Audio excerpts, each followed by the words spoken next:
начинаем с имперской культуры Золотой Орды, с традиции эпиграфии.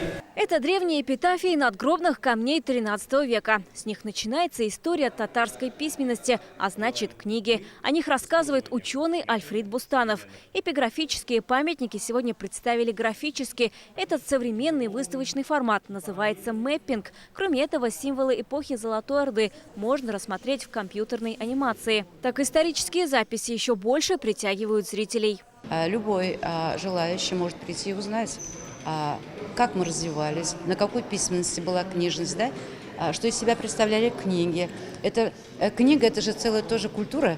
Это не только текст, да? Это и обложки, и графика, там, и иллюстрации. Вот это все можно увидеть. Вся выставка подобна книге. Здесь есть иллюстрации, тексты, комментарии к ним. Старинная печатная машинка. Вот примеры азбуки. Элифба. Раньше на обложке печатали учеников, а вот всем знакомый сейчас образ прилежного мальчика за партой. Как менялся почерк на рукописях, можно увидеть в инсталляции.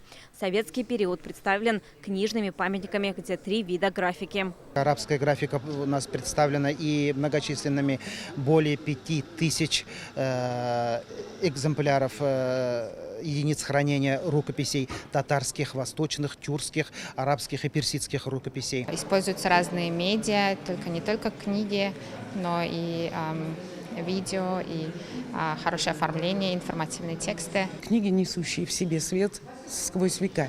Конечно, это уникальный проект. Увидеть редкие книги и рукописи, погрузиться в историю татарской книжности можно в Национальной библиотеке до ноября.